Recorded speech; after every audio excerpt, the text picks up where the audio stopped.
bienvenue dans J'aime l'écho, l'émission qui donne la parole au chef d'entreprise Laurent Riscala. Bonjour.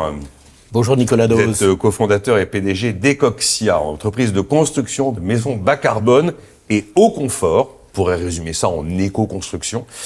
Il s'agit de maisons en bois avec des modules préfabriqués qui sont produits en série. La première a vu le jour à Hyères, dans l'Essonne, en 2012. C'est-à-dire, vous m'avez raconté que vous aviez participé à la BFM Academy au moment de la création en 2011. On ne parlait pas de ces sujets-là à cette époque. Et vous êtes toujours là pour nous en parler. C'est quand même très très bon signe. Je commence par vos actualités. Là, vous êtes actuellement à la recherche d'un site industriel en Île-de-France, dans le sud-est de l'Île-de-France. Absolument. Et il vous faut des financements.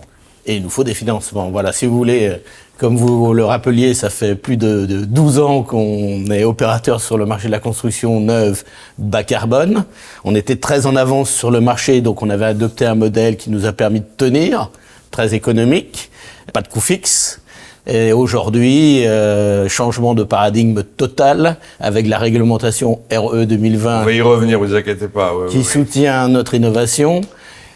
Malheureusement, un coût de l'énergie qui a doublé en 5 ans et qui fait que le surcoût à la construction des bâtiments bas carbone, eh bien, le retour sur investissement est raccourci d'autant. Et donc aujourd'hui, vous mettez 30 000 € de plus pour une maison passive et vous le récupérez en moins de 10 ans grâce aux économies d'énergie et avec beaucoup de confort. Et puis, il y a aussi la valeur patrimoniale qu'on retrouve à la fin. On explique deux termes, une maison passive et haut confort. C'est parti. Intuitivement, on a une petite idée, mais dites-moi quand même. Alors, une maison passive, c'est une maison qui va être vraiment très basse consommation. Voire zéro. Voire zéro. Ouais. Donc, la maison déperd très peu. Et puis après, on va favoriser les apports extérieurs en hiver, le soleil, pour se chauffer, gratuitement. On s'en protégera en été à l'inverse pour pas avoir de surchauffe. Et puis, tous les équipements à l'intérieur de la maison et même... les humains, 100 watts par humain, participent au chauffage en hiver. Voilà. Et puis après, une maison passive, c'est une maison très bien isolée, aussi acoustiquement, et qui appelle à une machine, une ventilation double flux. Et donc ça amène des éléments de confort sensoriel aux occupants. Vous êtes dans des bâtiments lumineux, très bien isolés du bruit extérieur, et avec une qualité de l'air intérieur formidable. Ça fait rêver ce que vous nous dites, Laurent Riscala, mais ceux qui nous écoutent et qui se diraient, mais pourquoi je connaissais pas Ecoxia? Vous faites du B2B, vous travaillez pour les constructeurs professionnels et pour les collectivités. On décroche pas son téléphone pour appeler Ecoxia parce qu'on veut sa maison préfabriquée bas carbone haut confort. Voilà, c'est-à-dire que en fait, on ne fait pas l'ensemble du bâtiment. On s'est concentré sur le macro-lot qui va permettre au bâtiment d'être bas carbone et haut confort. Et donc d'autres entreprises du bâtiment doivent participer à l'aventure. Et c'est la raison pour laquelle il faut un professionnel également pour orchestrer le tout. Voilà, donc nous travaillons pour les mairies, pour les promoteurs et pour des particuliers, à condition qu'ils soient accompagnés d'un architecte. Quand on dit bas carbone, c'est toute l'empreinte carbone depuis le moment où la maison voit le jour jusqu'au moment où éventuellement elle disparaît, entre guillemets. Nicolas, on n'est pas venu dans ce métier pour faire du greenwashing, à la différence de beaucoup d'autres. Donc il faut avoir une approche honnête intellectuellement. Et donc le bas carbone, il se conçoit dès la phase de construction, avec effectivement utiliser des matériaux qui vont être plutôt du stockage de carbone, comme le bois et des dérivés isolants, fibres de bois, etc. Il y a la phase d'exploitation très importante, donc avec le passif, on va consommer très très peu d'énergie. Donc, et puis, il y a également la fin de vie et des bâtiments construits en bois sont plus faciles à déconstruire et à recycler.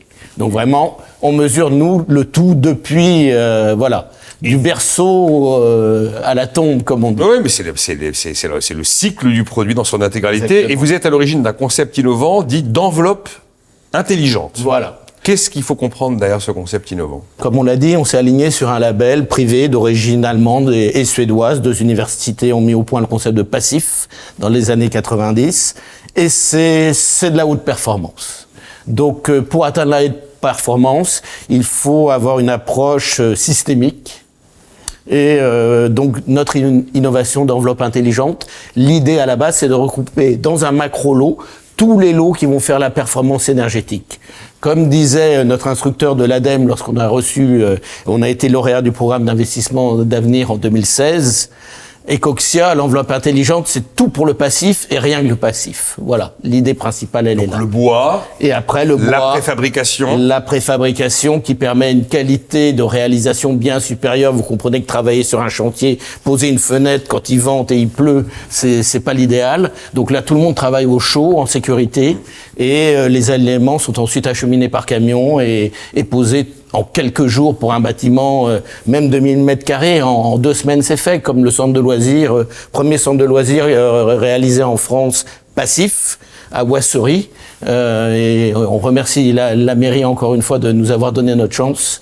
Voilà. Alors, on l'a commencé à l'évoquer tout à l'heure, la RE 2020, Réglementation énergétique 2020, qui a succédé à la RT 2012, qui était réglementation thermique. C'est juste un monde, l'autre, c'est plus le même monde. Pour vous, c'est un accélérateur. Donc vous êtes à un moment clé. Vous êtes à un moment clé où finalement la hausse des coûts fait que aller vers du bâtiment de haute performance énergétique, ça a du sens. Et la RE 2020, il y a différents paliers d'exigence pour la RE 2020. Le dernier se situe en 2031. Et vous dites, moi j'y suis. Exactement. Mon offre remplit les seuils d'exigence maximum aujourd'hui connus pour la RE 2020. Oui.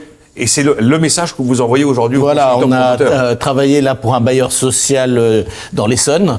Et justement, il n'a jamais fait de bois, de passif. Il a toujours été très, très conventionnel. Le béton, la laine de verre et l'aluminium permettaient d'être RT 2012. Et là, ils veulent être RE 2020 avec des seuils un peu plus exigeants que le seuil actuel. Et nous, 2025, le seuil 2025, actuel. 2028, 2031. On va pas détailler tout ça chaque année parce que là... Mais nous, avec notre enveloppe intelligente, on atteint le seuil 2031. Vous avez le seuil 2031. On a le seuil 2031. Et on sait même faire des bâtiments sans béton.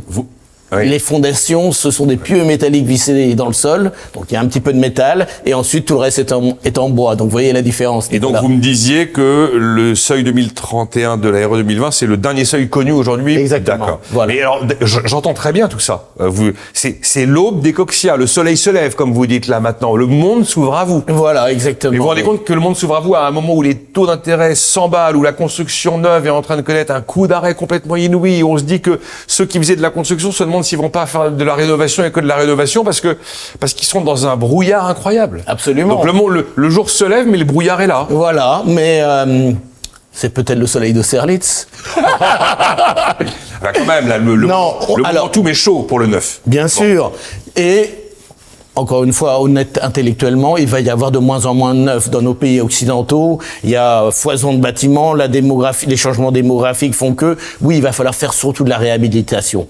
Par contre, c'est pas Ecoxia, la réhabilitation. Non, c'est pas Ecoxia. Par contre, du neuf, il y en aura quand même toujours besoin.